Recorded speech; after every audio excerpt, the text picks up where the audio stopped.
દેશની આર્થિક ઉન્નતિમાં પર્યટન ઉદ્યોગનો ફાળો ખૂબ જ મોટો હોય છે, ત્યારે આણંદના તારાપુરમાં આવેલ કનેવાલ તળાવને ફિલ્મ, પ્રવાસન અને વિદેશી પક્ષી જોવા માટેના સ્થળ તરીકે વિકસાવવાની વિચારણા છે.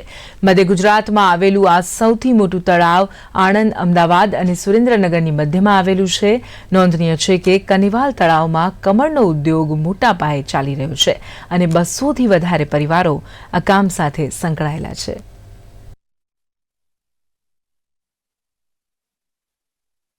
આ તારાપુર તાલુકાનું એકમાત્ર મોટામાં મોટું જે સમગ્ર ગુજરાતની અંદર જે મોટું તળાવ કહેવાય છે એ કનેવાલ તળાવ આવેલું છે. આ તળાવ બે વખત ડેવલપ કરવામાં આવ્યું, પણ હજુ સુધી એનું જોઈએ તેવો વિકાસ થયો નથી.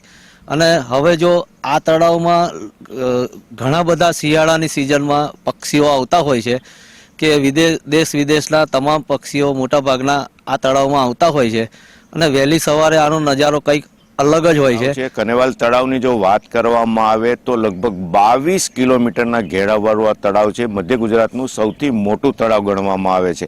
આનો પર્યટન ઉદ્યોગ તરીકે જો વિકાસ કરવામાં આવે તો આ મિની કાશ્મીર છે. ખાસ કરીને વાત કરીએ ડિસ્ટન્સની, આણંદ અને અમદાવાદ, સુરેન્દ્રનગર ને ધોલેરા જે નવું સિટી એક બની રહ્યું છે એની આ મધ્યમાં આવેલું છે અને ભવિષ્યમાં ખૂબ મોટી સંભાવના છે. ખાસ કરીને ફિલ્મ શૂટિંગથી માંડીને ઉદ્યોગની વાત કરવામાં આવે તો અહીંયા કમળનો ઉદ્યોગ સૌથી મોટો ઉદ્યોગ છે. લગભગ 200થી વધારે પરિવાર આ ઉદ્યોગ ઉપર નિર્ભર છે.